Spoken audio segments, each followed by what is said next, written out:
Hi everyone, it's Lalitaa here, and today's video is all around self-sabotage, and I really want to share this video because I think it's important that we understand sometimes that it's not us that is stopping us from getting to our wishes, our goals, our dreams that we're trying to get to. Sometimes there might be an internal conflict that might be stopping us from getting to this. So self-sabotage is us knowing that this is my goal, this is where I want to go, this is what my end goal looks like, but not being able to get there, not being able to get to where you want to go. So you can visualize, you can understand, you know where it is, but there's something that just keeps stopping you. And often this block, we can call it a block, we can call it a sabotage, we can call it something that's an obstacle in the way. And sometimes it's this block, this obstacle is linked to us having low self-worth, and it's the belief sometimes that we hold of ourselves. So if we feel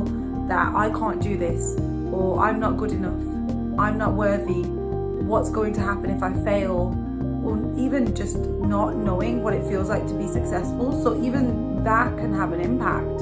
So we need to really understand what is the root of self-sabotage, what is the root of me not being able to get to this goal that I want to get to, what's going on here, what's happening. So if we are able to understand this gives us more and more insight into what do I now need to do to help me get through this obstacle.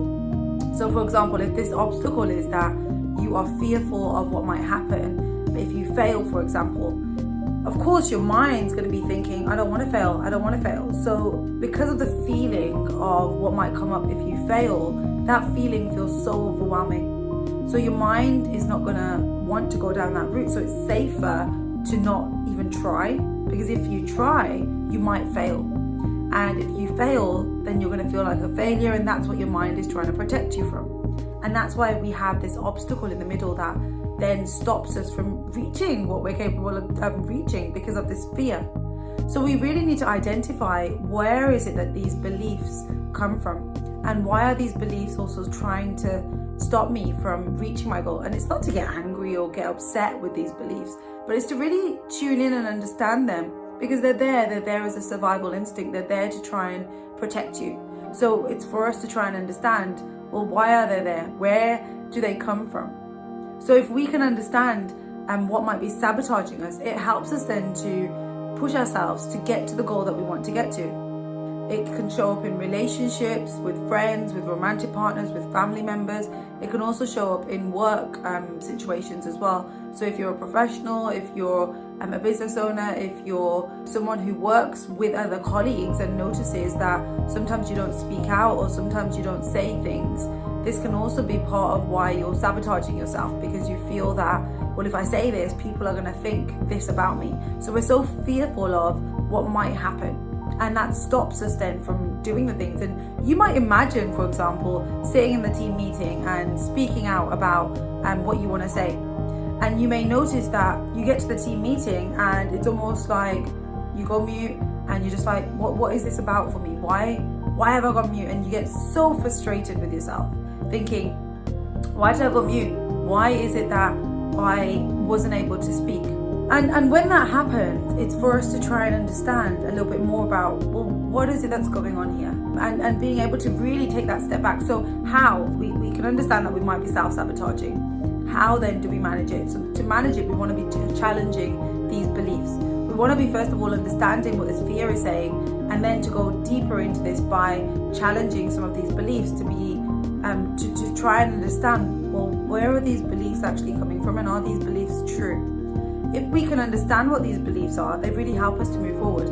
Now, if what we end up doing is we start putting all these different beliefs underneath the carpet, shoving them underneath the carpet, what happens is we are not acknowledging what these beliefs might be. Instead, what we're learning to do is to shove it under the carpet. Don't want to think about it, just shove it underneath.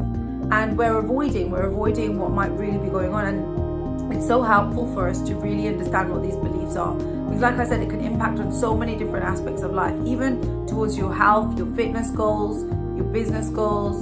There's so many different goals that you might have in your mind. You know what it looks like. You know that you're capable of doing it. You've got all of this. That's like, yeah, come on, let's go. And then you get so frustrated. So it's like a cycle.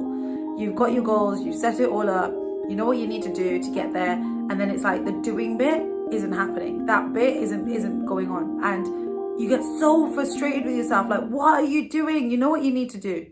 And then it's easier just to avoid because it's so hard to sit with these feelings, and these feelings can keep coming up until we don't understand them. We're going to keep repeating that same cycle.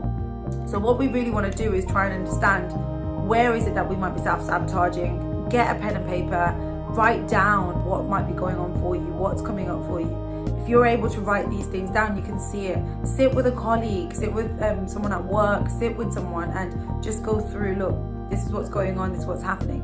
And this can really help you, as I said, to just open and to remove and clear this obstacle, so then you can move forward. And there might be other things, because when we look at where do these beliefs come from, these beliefs of I'm not good enough, or what if I fail, sometimes we need to also go back into history, go back into the past and understand where this has come from. So is it that you've tried to do something in the past and it hasn't worked out, and people have shouted at you, or people have laughed at you, or you've internalized that as I'm a failure, because part of your conditioning was that you need to have good athletic achievements and you need to have good academic achievements. So if you haven't reached this, you might be thinking and internalizing this as I'm not good enough. Or are you comparing with your siblings? Or are you comparing with family members? Are you comparing with friends? What you think that you should be doing? So if all of these things are going on, it's for us just to go deeper, because we can see on the surface level that this is what's going on. We can see that we're not reaching our goal and that we want to reach it and we know we're capable of it. So we need to go back, step back and be like, right, what is actually really going on here? And going deeper into your subconscious, deeper into your beliefs, into understanding where these beliefs are formed, to then be able to clear out in the here and now. So if you have any questions around self-sabotage, please do get in contact. And if you have any questions or anything, please do drop them below and I will get back to you. So on that note, have an amazing day and take care. Bye-bye.